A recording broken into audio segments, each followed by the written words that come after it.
li'annahu la yadriku illa idrakan naqisan fil madal mahdud. Kita tidak boleh mengkultuskan akal manusia. Kita anggap bisa menentukan segala-galanya, karena bagaimanapun akal manusia, kemampuan memikirnya adalah selalu tidak sempurna, kurang. Ya, karena akal kita hanya bisa melihat dari satu sisi, tidak pernah sempurna. Idrakan naqisan, satu pemahaman yang kurang, tidak akan pernah sempurna. Fil madal mahdud, dan juga pada jangka waktu terbatas. Sekarang kita melihat bagus, besok tidak bagus lagi. Hari ini kita begini, ketika akal kita membuat ukuran tentang kecantikan seorang perempuan, ini kita baca dari pikiran orang zaman dahulu. Alisnya bagaikan semut beriring, betul nggak? Betisnya bagaikan padi bunting, bokongnya kayak bawang, rambutnya seperti pandan mayang. Dan mayang, sok digambar kayak memedi, kayak hantu digambar gitu.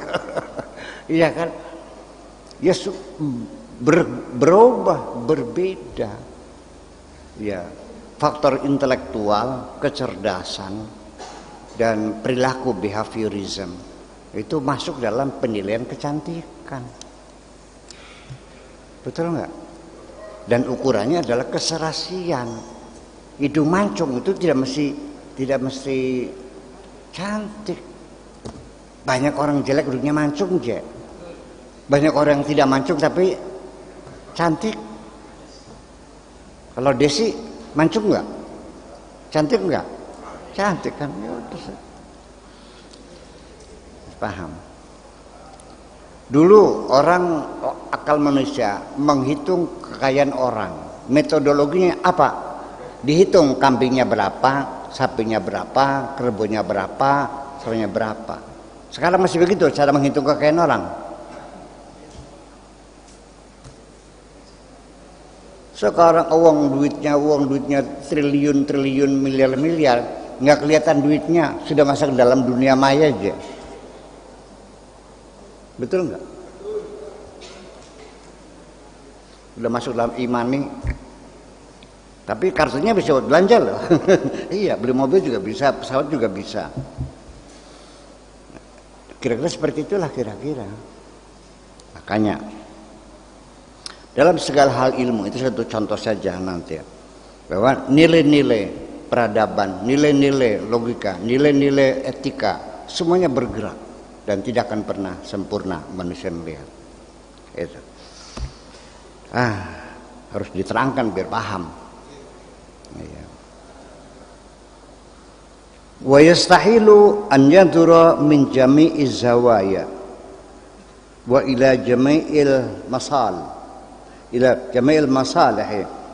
Jadi mustahil otak manusia bisa melihat dari segala sudut, dan otak manusia tidak akan mampu untuk melihat semua kepentingan yang ada.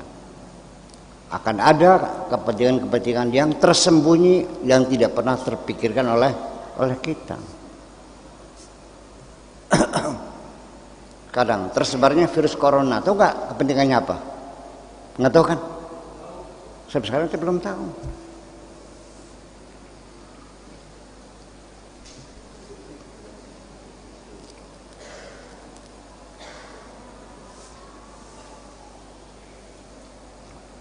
Ya, seperti itu kira-kira.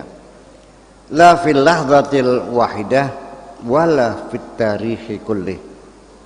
Baik pada saat yang sama ataupun sepanjang sejarah, ya, baik sekarang maupun nanti, ya, penilaian kita dalam waktu yang terbatas atau penilaian untuk sekian banyak generasi, tetap akal manusia tidak akan mampu melihat persoalan dari segala macam sudut pandang. Ya. Ketika kamu sudah jatuh cinta kepada perempuan yang cantik jelita, tapi kalau kencing nggak pernah cebok, mau nggak? Mau. Tertutup itu di otakmu semuanya. Yang penting asal.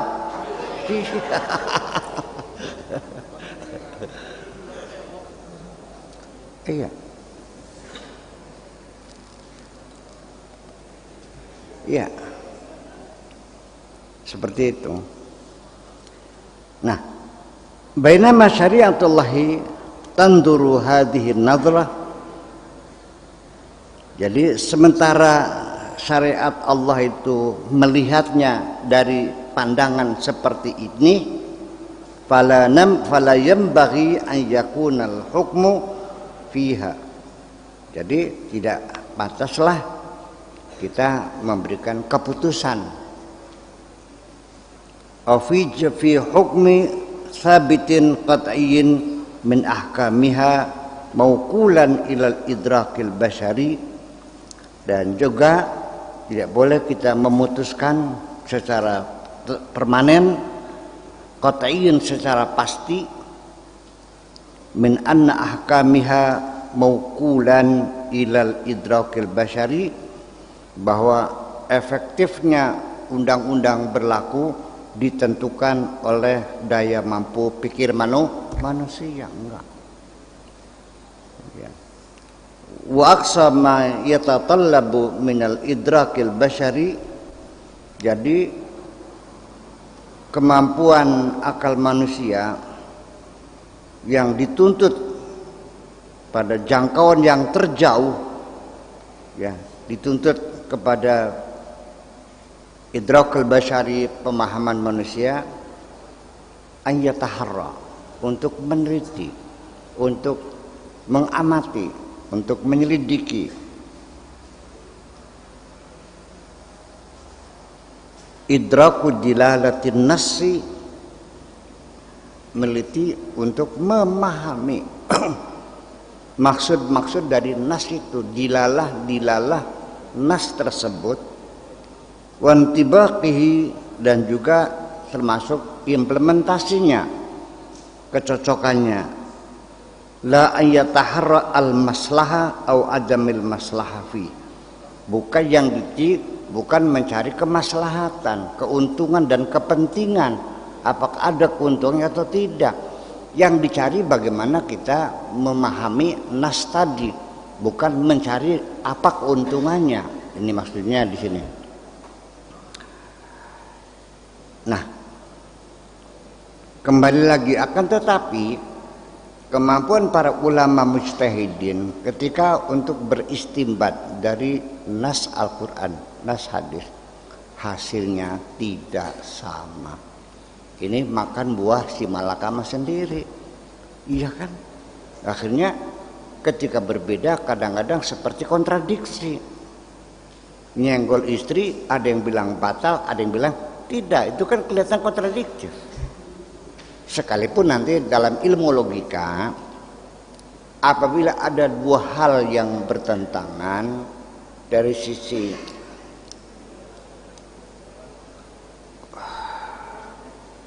kualitasnya, itu tidak selalu kita anggap sebagai hal yang paradoks. Kenapa demikian? Karena dua orang yang berbeda melihatnya dari sudut pandang yang berbeda dan menafsirkan sesuatu itu dari sudut pandang yang berbeda-beda.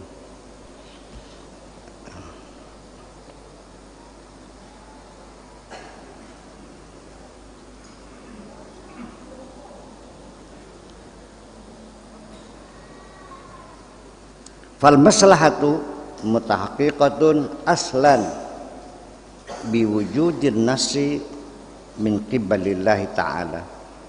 Jadi di sini Said Qutb di sini ingin mengatakan, sudahlah, kamu nggak usah mikir apa keuntungannya, apa hikmahnya, ya, dari perintah ini. Yang penting kamu yakini itu asli, memang ada, ya. Dengan semata-mata dengan adanya nas ini dari Allah, sudah kita yakini pasti ada keuntungannya. Innama yakunu hadza fima la nassa fi. Baru kita menggunakan akal kita kalau kita sedang mencari putusan-putusan yang memang nasnya tidak ada. Silakan baru menggunakan logika. Kalau ada, ya tinggal bagaimana menafsirkan nas itu, gitu maksudnya. Ini pola berpikir. Mimma yajiddu minal aqdiyah, apa yang terjadi sungguh-sungguh ada persoalan. Aqdiyah itu sekarang ini sudah di jamak qadiyah, tentu jamaknya sudah jarang pakai aqdiyah. Jamaknya qadaya. Ya. Ini kitabnya lama jadi masih aqdiyah, tapi perkembangan bahasa Arab sekarang sudah menggunakan kalimatnya qadaya. Iya, bukan aqdiyah. Atau uqdiyah, kayak udhiyah gitu. Wa hadza sabaqa bayanul manhaj fi, dan ini sudah dijelaskan metodologinya. Wa huwa radduhu ilallah wa rasul, itu dikembalikan kepada Allah. Dikembalikan terusnya apa? Ya sudah, wallahu a'lam. Sudah terserah Allah gimana. Wah enggak. Iya kan? Ya sudah. Kok di demo undang-undang perkawinan yang kita kan dulu pernah di demo karena kata umat Islamnya tidak sesuai dengan syariat, harus boleh. Nah itu macam itu, jadi bingung sekali. Ila janibil ijtihad fi fahmin nasi, di samping juga ijtihad dari sisi memahami nas juga perlu ijtihad juga. Nah, ketika Imam Syafi'i berijtihad, Imam Maliki berijtihad tentang batalnya wudu bersentuhan dengan istri, karena sudut pandang berbeda maka hasilnya berbeda. Syafi'i bilang batal, Maliki bilang tidak batal. Terus di mana salahnya? Ya salahnya ya karena keterbatasan otak manusia. Yang bikin otak siapa? Jadi yang salah siapa?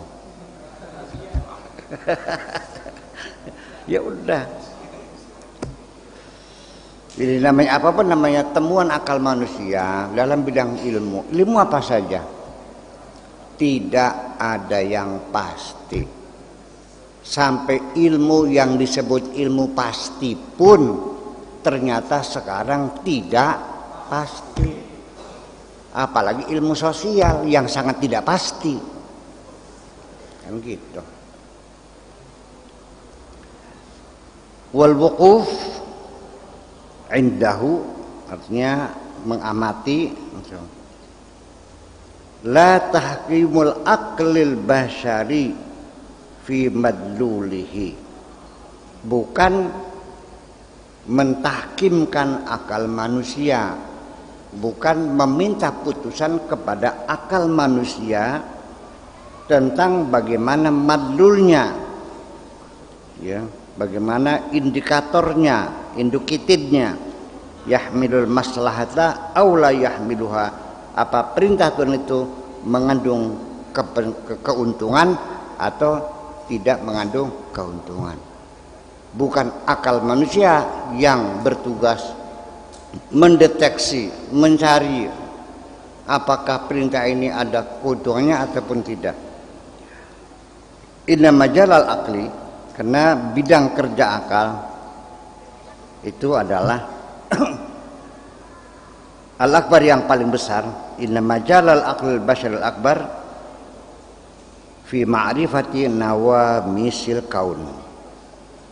Karena bidang medan yang paling terbesar, ya nanti serbuknya bisa jadi bikin bahan bakar bisa. Kemudian batu itu silakan diolah kira-kira menjadi bernilai ekonomi dan sebagainya. Wahwa mulkun arid, dan itu juga sudah cukup merupakan satu kerajaan besar. Sampai sekarang otak manusia masih banyak yang belum terjangkau oleh manusia tentang alam semesta ini. Yajibu an nahtarimal idrak al-bashari bil qama la tatajawazu bihi hadzal majal. Tapi juga jangan melebihi daripada medan itu sendiri. Kita jangan sampai melangkah dalam ketersesatan. Ya. Kila namdi fikih, jangan sampai kita melangkah dalam ketersesatan, jangan sampai kesasar. Bila dalil tanpa membawa peta, berangkat saja tidak tahu peta, tidak punya GPS, tidak ada orang kenal, bahasa lokal nggak tahu, akhirnya ya, nggak nyampe tujuan. Illa dalilan, ya, yahjumu ala ma la ya'rifu min majahilit tariq.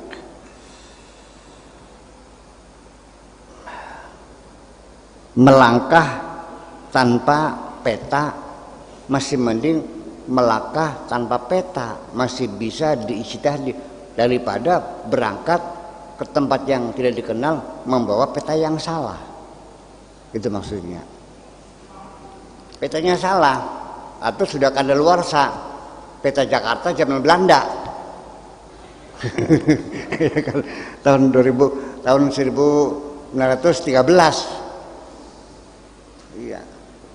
Saya punya peta Jakarta tahun 1969. Saya punya. Ya nggak bisa dibaca. Iya kan? Ya, akhirnya karena petanya diyakini seperti itu, akhirnya ya sok tahu gitu, akhirnya nggak nyampe. Udah nggak ada semua jalannya. Ya, nah itu muter-muter nggak pugu-pugu, akhirnya nggak nyampe.